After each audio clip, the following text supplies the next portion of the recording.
galon tuh. Ada kalau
ini sebenarnya baru jam 5:16 ya, menurut jam saya. Kalau beda juga wajar, belinya juga kabar. Ini gunung sudah kelihatan. Kalau kemarin saya menyebutkan kita tidak punya kiswah. Apa itu kiswah? Itu penutup Ka'bah. Nah, kalau di JSL ada kiswah, kita sholat di sana serasa di depan Ka'bah gitu. Nah, kita punyanya Baja, Maryam, Gunung. Saya Gunung ini. Ya, kita kebetulan bahwa kita bersuci sekarang ini di Bukit Gunung. Gunung apa namanya? Gunung duit. Dulu ada begini di zaman Nabi Musa, Allah Subhanahu wa taala berfirman, "Inna aradna al-amanata 'ala as-samawati wal ardi wal jibali fa abaina an yahmilnaha wa yasfaqna wa hamala al-insan. Inna insana ladzalumun kafar." Kalau enggak salah gitu. Allah ketika menurunkan amanat kepada langit, terus kepada bumi, kepada gunung. Kalau di darat juga ada lautan. Semua menolak. Amanat itu menurut ahli tafsir Al-Quran. Ketika Allah menurunkan Al-Quran kepada langit, langit nolak. Turunkan kepada bumi, bumi nolak. Turunkan kepada gunung, gunung nolak. Kenapa? Takut khianat. Takut enggak menepati apa yang Allah sarankan. Jadi wahamalah al-insan, akhirnya amanat itu dipikul oleh manusia, oleh kita. Al-Quran diturunkan oleh Allah kepada manusia melalui malaikat Jibril kepada Nabi Muhammad SAW.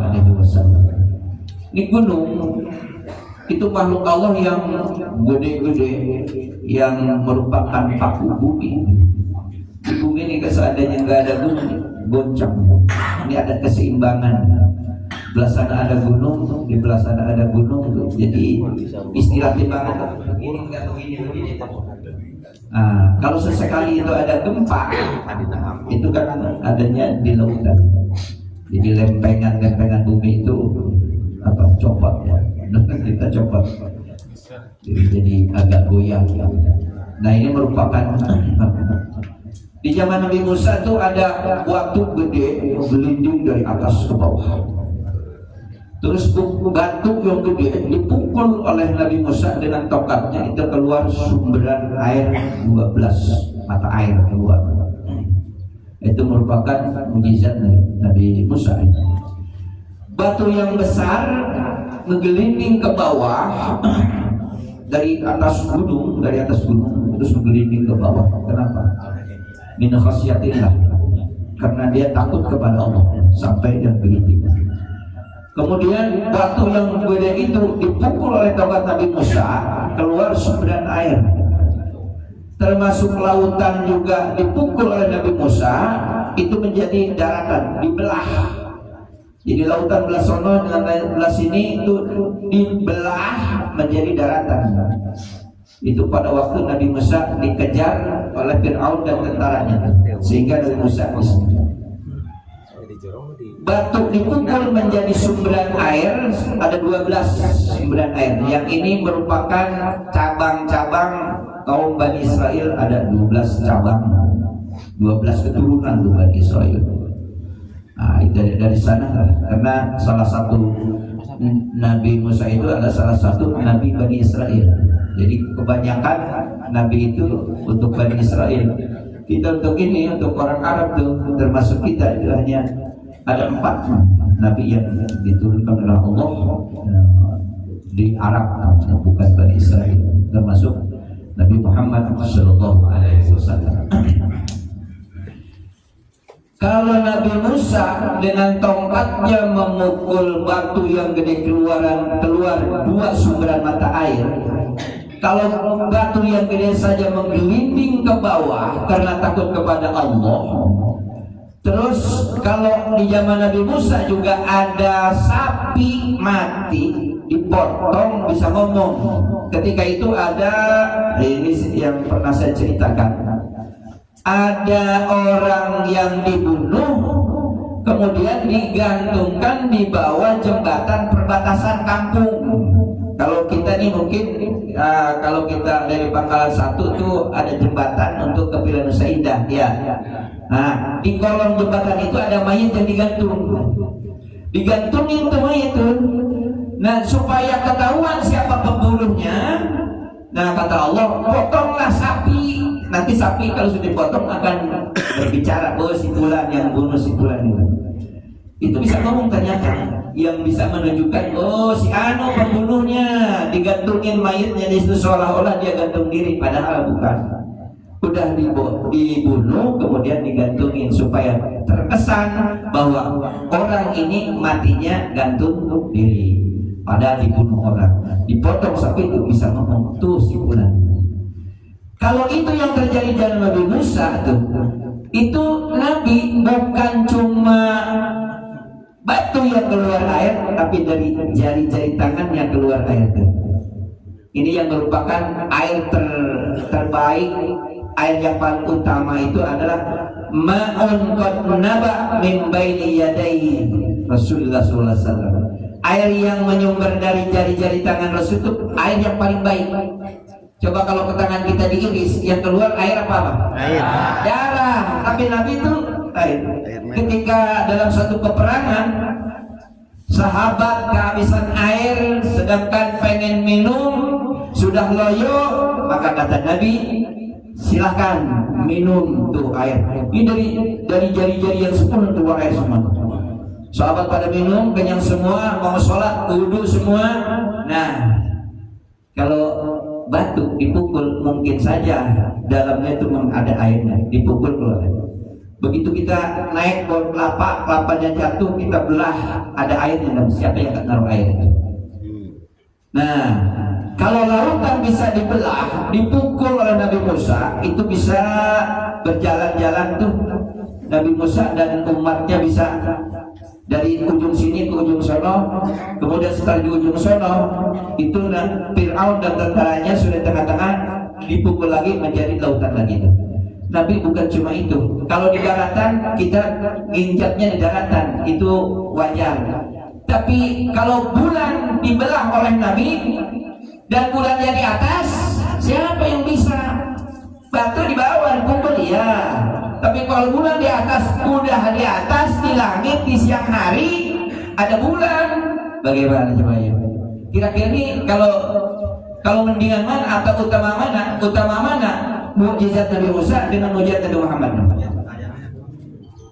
Utama mukjizat Nabi. Batu di bawah, iya kita jalan di bawah. Tapi kalau bulan udah di atas, udah di siang hari ada bulan. Kan biasanya bulan itu di malam hari, penting.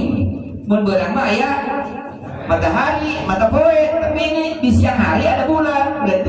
Nah itu merupakan tantangan Abu Jahal yang ingin membuat Nabi malu, tapi tidak terjadi. Yang kedua, terus di zaman Nabi Nuh alaihissalam itu ada kapal, ya, yang pertama kali membuat kapal di dunia itu Nabi Nuh. Sampai ditiru oleh orang kita tuh, sampai bahkan dibuat canggih itu kapalnya. Jadi bisa berapa pesawat di atas kapal itu bisa ikut. Nah. Terus itu bisa berapa orang bisa ada di dalam kapal itu, terus berapa hewan yang ikut di dalam kapal itu, dan berapa macam makanan yang ada di dalam kapal itu menjadi satu perbekalan kita pada saat sekarang ini. Ada makanan itu, makanan ini dibawa dari kapal tersebut. Ada hewan ini semua berpasang-pasangan, baik yang jinak maupun yang buas, baik yang menjadi najis mutawasitoh, muqabbah dan mughaladh, itu semua ada dalam kapal ini. Itu bisa naik kapal. Kapalnya di darat, di lautan, lautan di daratan. Tapi kalau Nabi naik Mi'raj dengan hewan buruk, dan itu enggak nginjak tanah, terbang. Ini kan lebih aneh namanya. Kalau kapal walaupun muatannya banyak, itu siap ngambang di air. Tapi kalau hewan yang terbang, kalau burung ada sayapnya, kalau apalagi yang elang itu macam-macamnya. Ada yang elang bisa nungsep ke laut, itu berbeda dengan elang yang bisa nangkap pitik, ayam segala macam. Ada yang bisa kambing juga dibawa terbang. Nah, tapi Nabi dengan hewan buruknya, dengan binatang buruknya bisa nembus bukan saja langit satu yang kita lihat di, sampai dalam riwayat sampai langit 7 terus nembus tadi. Itu merupakan mukjizat yang dimiliki oleh Rasulullah SAW yang bisa melebihi mukjizat-mukjizat para nabi yang diberikan Allah. Ketika sapi di zaman Nabi Musa itu bisa ngomong, di zaman Nabi bukan satu sapi yang bisa ngomong. Kalau satu sapi ada palanya, ada kakinya, wajar. Tapi kalau daging sepotong bisa ngomong, itu kan lebih aneh lagi. Dulu pada waktu perang Khaybar, Nabi mau makan daging kambing yang diberikan oleh wanita Yahudi. Wanita Yahudi menawarkan, "Nih ya Rasulullah, daging yang sudah matang," padahal sudah dibubuhi racun oleh wanita Yahudi. Beberapa sahabat makan, Nabi baru begini, itu daging ngomong, "Jangan dimakan, saya sudah dibubuhi racun." Sahabat yang sudah kadung makan banyak yang mati. Tapi Rasulullah SAW itu daging baru sampai di bibir, daging tidak ngomong. Daging sepotong bisa ngomong, terus sapi satu di zaman Nabi Musa bisa ngomong. Kira-kira nih anehan mana nih? Anehan sepotong. Satu sapi walaupun mati, iya karena utuh. Tapi kalau sepotong daging bisa ngomong, nah ini udah luar biasa. Ini semua Nabi mempunyai kelebihan mukjizat. Nabi kalau jalan tuh nggak pernah kena kepanasan.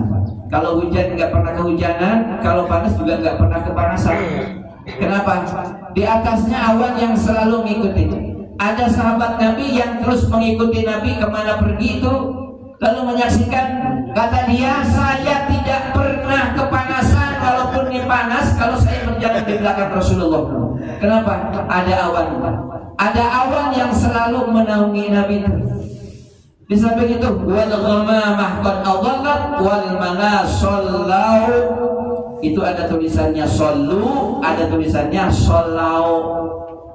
Wal malaikatu sallau wal malasallu, sallu ada. Kalau sallau itu lebih tepat sallau daripada sallu. Kalau sallu perintah, nah, malaikat gak usah diperintah baca sholawat. Dan malaikat sallau baca sholawat. Itu dalam kitab Maulid juga ada yang tulisannya sallu, ada yang tulisannya sallau. Yang lebih tepat adalah sallau. Itu karena merupakan fi'il madhi yang malaikat tanpa disuruh juga sudah baca sholawat. Innallaha wa malaikatahu yusalluna 'alan nabi. Allah dan malaikatnya baca sholawat. Enggak usah diperintah oleh kita. Tapi kalau sallu, bacalah sholawat. Kalau malaikat enggak usah gituin. Tapi ya orang karena kita kurang meneliti ini lafadznya apa, kalimatnya apa nih, fi'il apa ini kalimatnya, sehingga kita baca sebagaimana tulisannya. Padahal kalau dipahami, oh kayak begitu. Kalau sallu berarti kita merintah, masa kita merintah pada malaikat suruh baca sholawat? Tapi kalau malaikat sudah tanpa disuruh sudah baca sholawat, makanya shollau wal mala shollau, nah gitu. Tulisannya gimana tuh? Wal ghamama qad adallat wal mala sallu sallau. Tulisannya apa tulisannya? Tulisannya udah tulisin sendiri dah. Nah, itu salah satu mukjizat yang dimiliki oleh Nabi Muhammad SAW. Ketika Nabi jalan, itu kenapa di belakangnya atau di kiri kanannya ada yang salam? Assalamualaikum ya Rasulullah. Di sini ada assalamualaikum ya Rasulullah, ini assalamualaikum ya Rasulullah. Begitu Nabi itu ngaklinokin, gak ada orang, gak ada siapa-siapa. Ternyata kalau Nabi berjalan tuh batu, tumbuh-tumbuhan, apapun yang dilewati oleh Nabi.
Mantap.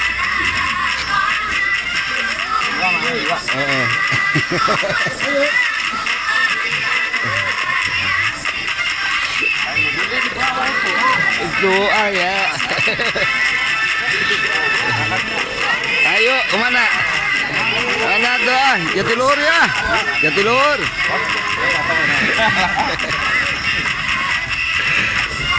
Allahu Akbar. Siap, mantap bener.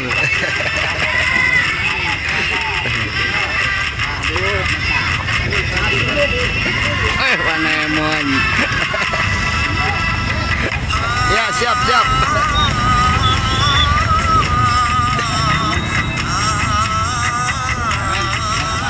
Pulang ayo. Oke, Pak Haji, siap. Pak Duta.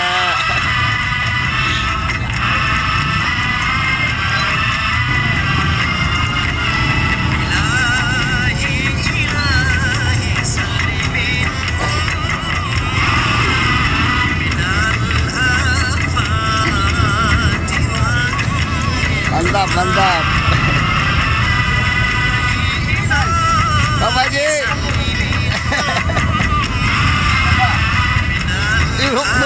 Tutup botol.